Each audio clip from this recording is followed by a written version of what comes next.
49 అంటే సంతానం, 49 అంటే సంతోషం. 49 ఆంధ్రప్రదేశ్, తెలంగాణ.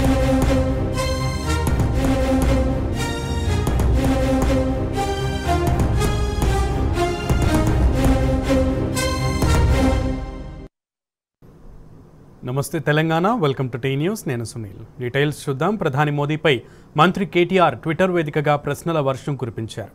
బీజేపీ నేతల వ్యాఖ్యలకు దేశం ఎందుకు క్షమాపణ చెప్పాలని ప్రశ్నించారు. క్షమాపణ చెప్పాల్సింది బీజేపీ తప్ప దేశం కాదని స్పష్టం చేశారు. బీజేపీ నేతలు విద్వేషం వెదజల్లుతున్నందుకు తొలుత ప్రజలకు క్షమాపణ చెప్పాలని డిమాండ్ చేశారు.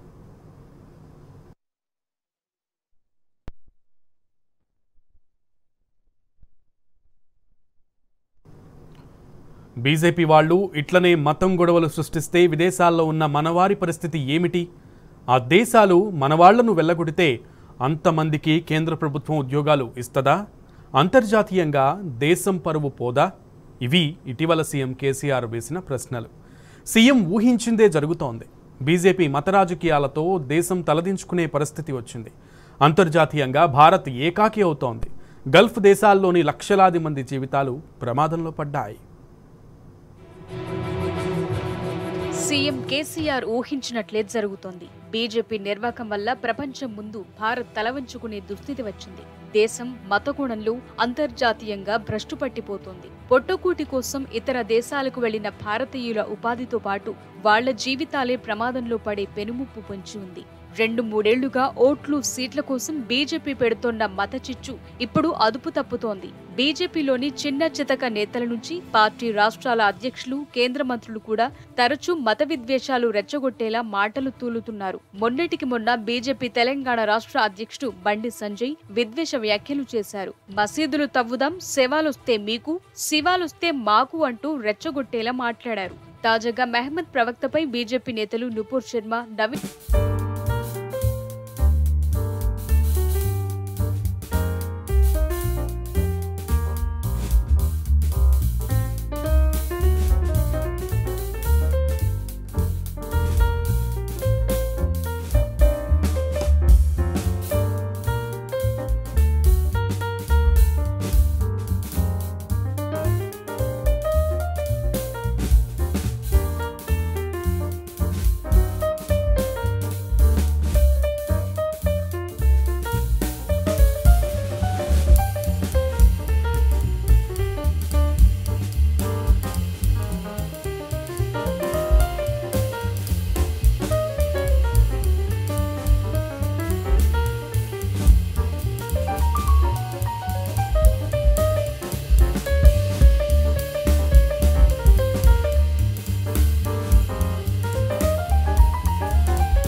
ఫోను కూడా పట్టించుకోదు.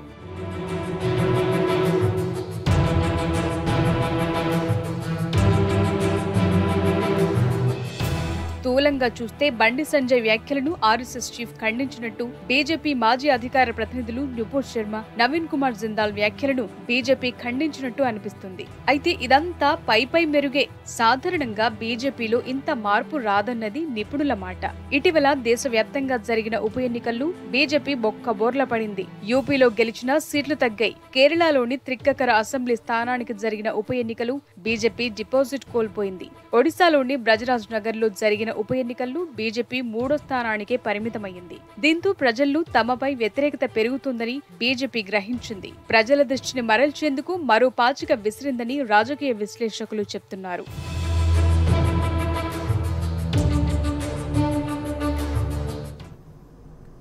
హైదరాబాద్లోని పార్క్ హోటల్లో మంత్రి కేటీఆర్ పరిశ్రమల శాఖ వార్షిక రిపోర్ట్ను విడుదల చేస్తున్నారు. లైవ్లో చూద్దాం.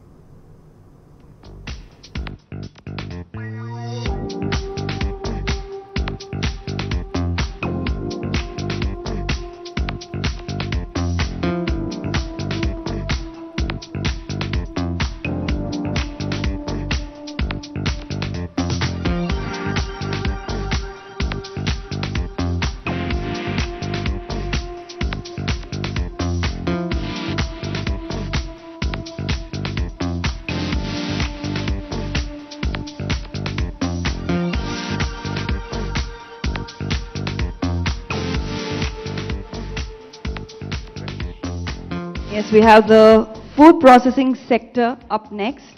I request Mr. Akhil Gawar, Director Food Processing, onto the stage for the MOU signing. Yes, I request Mr. Akhil Gawar, Director Food Processing, to please step forward for the food processing sector MOU signing. I request Mr. Arjun Juneja, CEO, Mankind Consumer Healthcare Private Limited, Mr. Abhay Kumar Srivastava, President Operations, Mankind Consumer Healthcare Private Limited, to please step forward.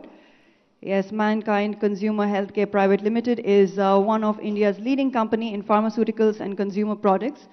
Mankind also has a flourishing pet care business, for which Mankind has chosen Telangana to set up their manufacturing facility. Mankind will invest rupees 159 crores to establish a world-class pet food manufacturing plant. This plant will augment the agri-food ecosystem of the state, as it will utilize agricultural cereals such as rice and maize. Further, it will also utilize meat and fish waste, lending support to the growing meat and fishery sector in the state.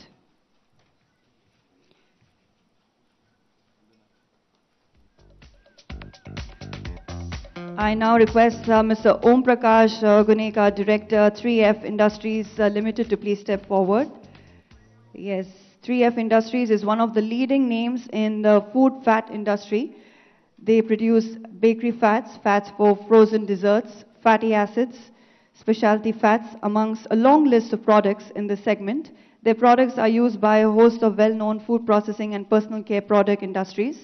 3F Industries is also a leader in palm plantations in India. 3F Industries will be investing rupees 123 crores to establish a high-end unit for manufacturing export quality chocolates and bakery products near Hyderabad in the Banda Timmapur food processing industrial area. This project will further enhance the ecosystem in the state for the world-class bakery and confectionery industry. I would now request Mr. Rajendra Agarwal, Director, and Mr. Ankit Agarwal, President, Ravi Foods Private Limited, to please step forward. Ravi Foods Private Limited is one of India's leading company in manufacturing of bakery and confectionery items. Ravi Foods Private Limited is also having an overseas presence in more than 120 countries for 30 plus years. It has been a dominant player in the baked items and confectionery industry, with products ranging from biscuits, cookies, wafers to chocolates, candies, confectionery. As a testament to the faith in Telangana growth story, Ravi Foods will be further augmenting their manufacturing presence in the state with a fresh investment of rupees 15 crores at Kothur near Hyderabad.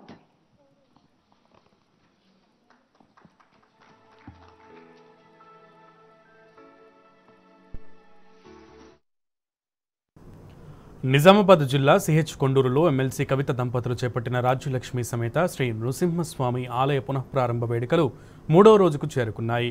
కవిత దంపతులతో పాటు కుటుంబ సభ్యులు పూజా కార్యక్రమాల్లో పాల్గొన్నారు. మధ్యాహ్నం 12 గంటల వరకు ప్రత్యేక పూజలు కొనసాగనున్నాయి. 3 రోజులుగా ఆలయం పరిసరాలు గోవింద నామస్మరణతో మారుమ్రోగుతోంది.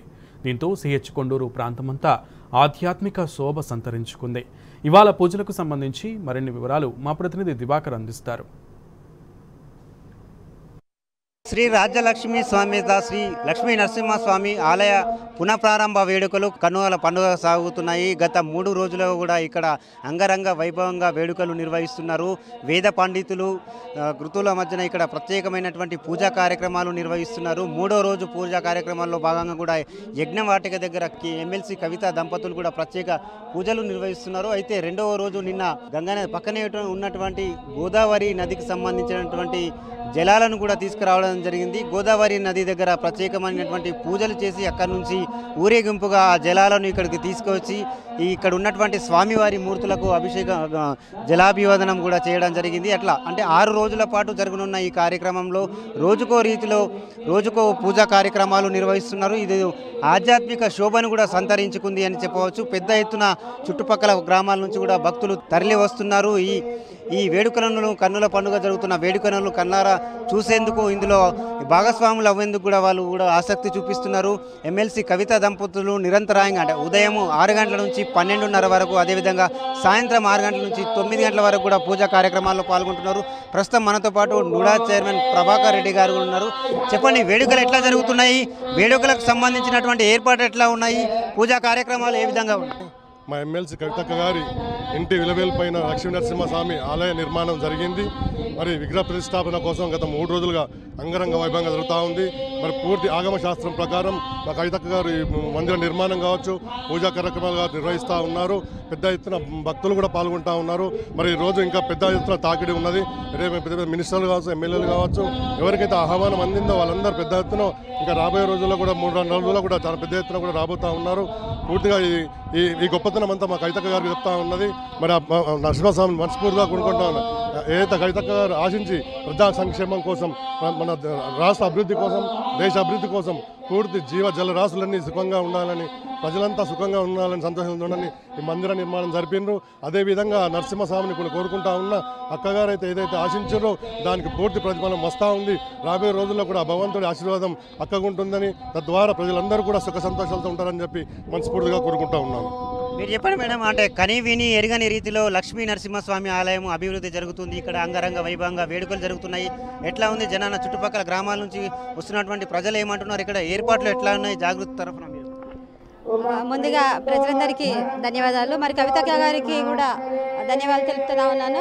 మన తెలంగాణ రాష్ట్రం సాధించిన తర్వాత కేసీఆర్ సార్ గారు ఏదైతే యాదాద్రి టెంపుల్ని యాదాద్రి టెంపుల్ నరసింహస్వామిని ఏదైతే ప్రపంచానికి చాటి చెప్పారో, మరి అదేవిధంగా ఇక్కడ తెలంగాణ రాష్ట్రంలో మన నిజామాబాద్ జిల్లాలోని సిహెచ్ కొండూరులో కూడా మారుమూర గ్రామం ఇది ఎవరికి తెలియని చిన్న గ్రామము.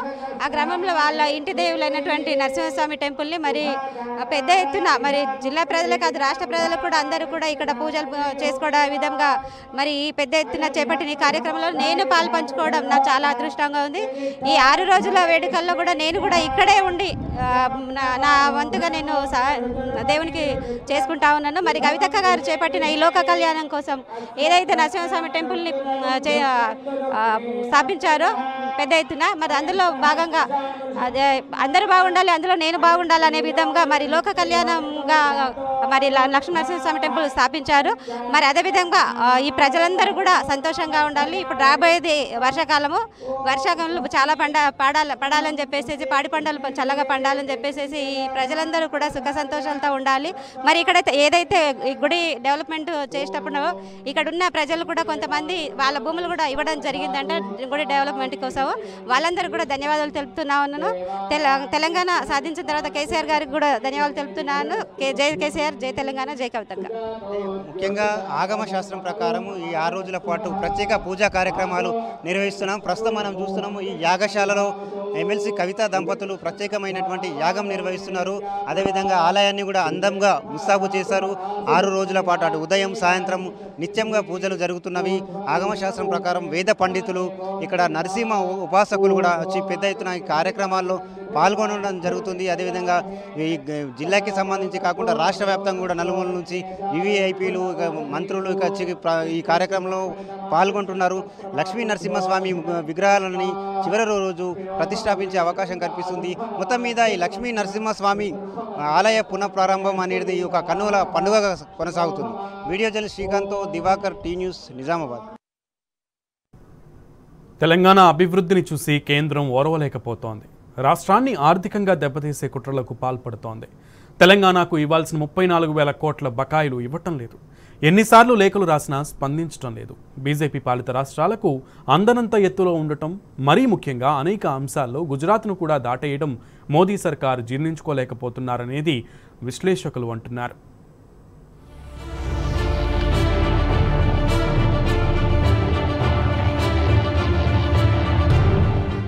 ఒకటి రెండు కాదు, ఏకంగా 34,149 కోట్ల రూపాయలు కేంద్ర ప్రభుత్వం నుంచి తెలంగాణకు రావాల్సిన నిధులివి. ఆర్థిక సంఘం ఆదేశించినా, నీతి ఆయోగ్ చెప్పినా, విభజన చట్టం స్పష్టంగా పేర్కొన్నా, తెలంగాణ ప్రభుత్వం పదే పదే విజ్ఞప్తి చేసినా కేంద్రంలోని బీజేపీ ప్రభుత్వానికి చీమ కుట్టినట్టయినా లేదు. తెలంగాణకు న్యాయంగా రావాల్సిన నిధులను ఇవ్వని కేంద్రం రాష్ట్రం సొంతంగా నిధులు సేకరించుకునేందుకు కూడా అనుమతించడం లేదు. మొత్తంగా తెలంగాణను ఆర్థికంగా ఇబ్బంది పెట్టేందుకే కేంద్రం కక్షపూరితంగా వ్యవహరిస్తున్నట్లు స్పష్టమవుతోంది.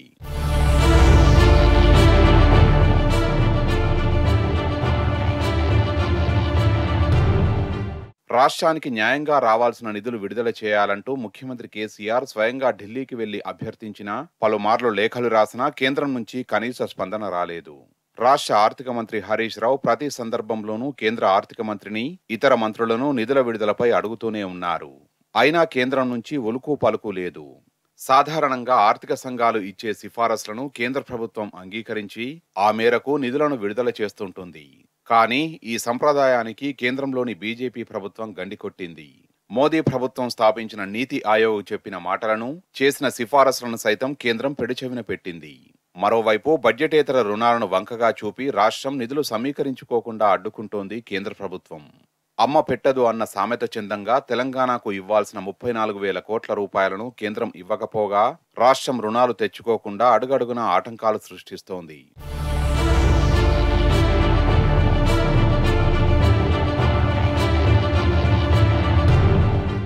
ఎనిమిదేండ్లలోనే తెలంగాణ అభివృద్ధిలో అగ్రస్థానానికి చేరడం కేంద్రంలోని బీజేపీ ప్రభుత్వానికి కంటగింపుగా మారింది. అందుకే తెలంగాణ ప్రగతి పరుగులకు మోకాలడ్డే ప్రయత్నం చేస్తోందని విశ్లేషకులు అభిప్రాయపడుతున్నారు. బీజేపీ పాలిత రాష్ట్రాలకు అందనంత ఎత్తులో తెలంగాణ ఉండడం, మరీ ముఖ్యంగా అనేక అంశాల్లో గుజరాత్ను కూడా దాటేయడం జీర్ణించుకోలేకపోతోందని అంటున్నారు. కేంద్రం నుంచి ఇవ్వాల్సిన నిధులను ఆపడంతో పాటు రాష్ట్రం రుణాలు తీసుకోకుండా అడ్డుకుంటోందని ఆర్థిక నిపుణులు ఆగ్రహం వ్యక్తం చేస్తున్నారు.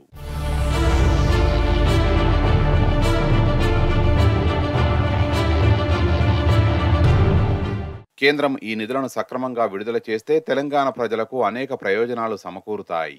రాష్ట్ర ఆర్థిక వ్యవస్థకు ఊరట కలిగి ప్రభుత్వం మరిన్ని అభివృద్ధి కార్యక్రమాలు చేపట్టేందుకు వీలవుతుంది. వెనుకబడిన జిల్లాల కోసం ఇవ్వాల్సిన 1,350 కోట్ల రూపాయలు వస్తే ఆయా జిల్లాల్లో మౌలిక వసతులు, అభివృద్ధి పనులు చేపట్టే అవకాశం ఉంటుంది. నీతి ఆయోగ్ చెప్పినట్టు మిషన్ భగీరథకు 19,000 కోట్ల రూపాయలు ఇస్తే ఆ కార్పొరేషన్ ద్వారా రాష్ట్రం చేసిన రుణం సగం తీరిపోనుంది. అటు కేంద్రం చెబుతున్న బడ్జెటేతర రుణం తగ్గే అవకాశం కూడా ఉంది. మిషన్ భగీరథ నిర్వహణకు 2,350 కోట్ల రూపాయలు ఇచ్చినా రాష్ట్రానికి ఊరట కలుగుతుంది. ఇక మిషన్ కాకతీయను రాష్ట్ర ప్రభుత్వమే సొంత నిధులతో చేపట్టింది. అయితే నీతి ఆయోగ్ సూచించినట్లు 5,000 కోట్ల రూపాయలు ఇస్తే ప్రభుత్వానికి ఆ డబ్బును ఇతర సంక్షేమ, అభివృద్ధి కార్యక్రమాలకు మళ్లించే అవకాశం ఉంటుంది. మరోవైపు పట్టణ, స్థానిక సంస్థలకు కలిపి 1,830 కోట్ల రూపాయలు రావాల్సి ఉంది. ఇప్పటికే రాష్ట్రంలోని పల్లెలన్నీ కలకలలాడుతున్నాయి. ఈ నిధులు వస్తే గ్రామసీమలన్నీ మరింత సస్యశ్యామలం కానున్నాయి. ఇక పొరపాటున ఏపీ అకౌంటులో పడిన డబ్బు, పన్నుల్లో వాటాగా రావాల్సిన నిధుల్ని విడుదల చేస్తే ప్రభుత్వం సంక్షేమ కార్యక్రమాలను విస్తృతంగా అమలు చేసే అవకాశం ఉంటుంది.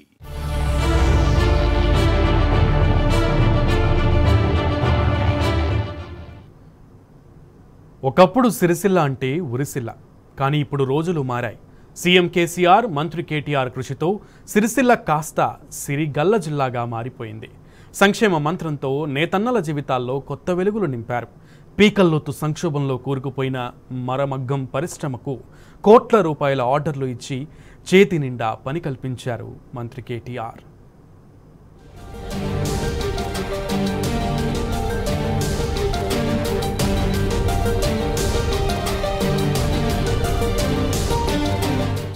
సిరిసిల్ల అంటేనే ఉరిసిల్ల అని కవుల కళాల కన్నీరు కార్చిన రోజులవి.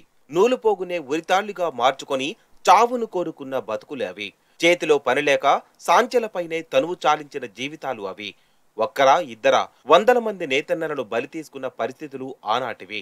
కాలం ఎప్పుడూ ఒకేలా ఉండదు కదా. తెలంగాణ వచ్చింది, టీఆర్ఎస్ సర్కార్ కొలువుదీరింది.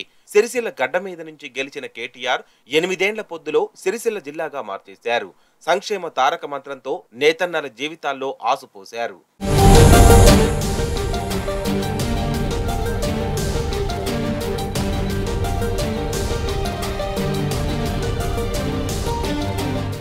నేతన్న ఆత్మహత్య చేసుకోకు, అండగా మేమున్నామంటూ గోడలపై పోలీసులు రాసిన రాతలకు నాటి ఉద్యమ సారథి కేసీఆర్ చెల్లించిపోయారు. ఆత్మహత్యలు వద్దు, అండగా నేనున్నానంటూ ముందుకొచ్చారు.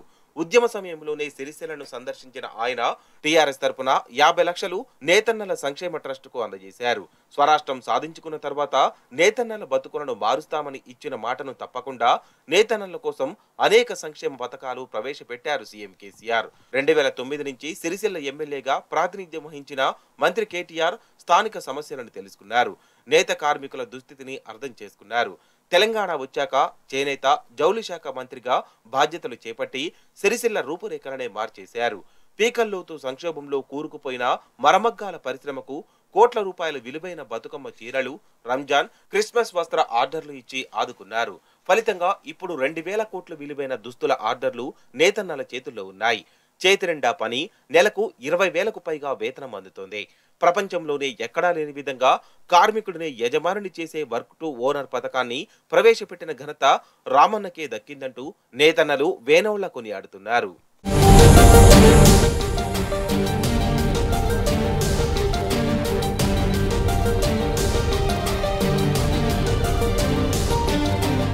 కార్మికుల దయనీయ పరిస్థితి, పరిశ్రమ సంక్షోభాన్ని దృష్టిలో పెట్టుకున్న మంత్రి కేటీఆర్ చేనేత మరమగ్గాలకు వేర్వేరుగా కార్పొరేషన్లు ఏర్పాటు చేయించారు. ఈ 2 పరిశ్రమల అభివృద్ధికి బడ్జెట్లో 1200 కోట్లు కేటాయించారు. ప్రభుత్వం మరమగ్గాలు, చేనేత కార్మికులకు రైతు బీమా మాదిరిగా నేతన్నకు బీమా పథకాన్ని ప్రవేశపెట్టింది. కార్మికుడు మరణిస్తే ఆ కుటుంబానికి 5 లక్షల ఆర్థిక సహాయం అందేలా ఎల్ఐసి ద్వారా బీమా చేయించింది. అందుకు 29.98 కోట్లు కేటాయించింది ప్రభుత్వం. మే నుంచి అమల్లోకి వచ్చిన ఈ పథకం దాదాపు 30,000 మందికి వర్తించనుంది. అంతేకాకుండా కార్మికుడు సంపాదించిన కూలీ డబ్బులు పొదుపు చేసుకునేందుకు థిఫ్ట్ పథకాన్ని ప్రభుత్వం ప్రవేశపెట్టింది. కార్మికుడు చేసిన 8% పొదుపులో మరో 8% ప్రభుత్వం జమ చేస్తుంది. నిధులను 12 కోట్ల నుంచి 18 కోట్లకు పెంచింది. ఈ పథకానికి 3 ఏళ్ల కాలపరిమితి ఉండగా కరోనా ఆపత్కాలంలో 2.5 ఏళ్లకే ప్రభుత్వం కార్మికులకు పూర్తి స్థాయిలో డబ్బులు చెల్లించి ఆదుకుంది. దీంతో పొదుపు పథకంలో చేరిన కార్మికులు 70,000 నుంచి ₹1,00,000 వరకు లబ్ధి పొందారు.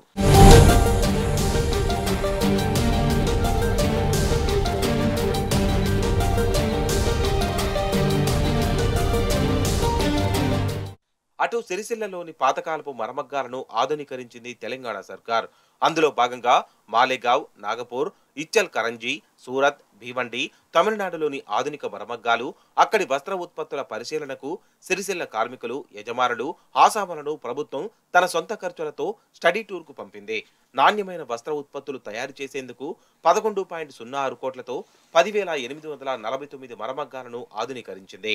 రాష్ట్ర వ్యాప్తంగా ఉన్న నేత కార్మికులు బ్యాంకుల్లో తీసుకున్న 1,00,000 రుణాన్ని కూడా ప్రభుత్వం మాఫీ చేసింది.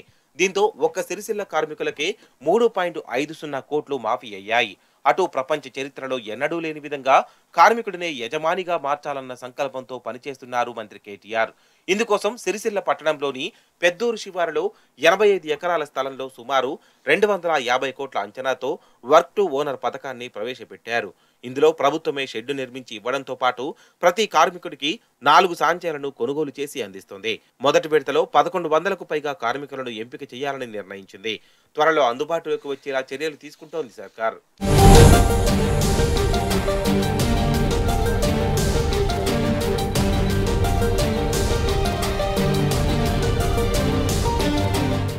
ఇక మరమగ్గాల పరిశ్రమకు కేంద్ర బిందువైన సిరిసిల్ల నేడు గార్మెంట్ రంగం వైపు అడుగులేస్తోంది. మంత్రి కేటీఆర్ చొరవతో గార్మెంట్ పరిశ్రమలు సిరిసిల్లకు తరలి వస్తున్నాయి. ఇప్పటికే టెక్స్టైల్ పార్కు రాష్ట్రంలోనే తొలి పార్కుగా అభివృద్ధిలో పరుగులు పెడుతోంది. అన్ని రకాల వస్త్ర ఉత్పత్తులు ఇక్కడ జరిగేలా మంత్రి కేటీఆర్ కృషి చేస్తున్నారు. పెద్దూరు శివారులో 85 ఎకరాలలో అప్పారెల్ పార్కు ఏర్పాటు చేశారు. ఈ పార్కులో ఇప్పటికే Gokuldas and company, Texport India garment పరిశ్రమలు తమ ఉత్పత్తులను ప్రారంభించాయి. 15,000 మంది మహిళలకు ఉపాధి కల్పించేలా పార్కును అభివృద్ధి చేస్తున్నారు. బీడీ కార్మికులకు, మిడ్మానేరు నిర్వాసిత మహిళలకు ఉపాధి కల్పించేందుకు ప్రాధాన్యతనిస్తున్నారు. గోకుల్దాస్ కంపెనీలో ప్రస్తుతం 67 బ్యాచ్ల ద్వారా 2,085 మంది మహిళలు జోకీ కుట్టు మిషన్లపై శిక్షణ పొందారు. వీరు నెలకి 10,000కు పైగా జీతం పొందేలా మంత్రి కేటీఆర్ చర్యలు తీసుకుంటున్నారు.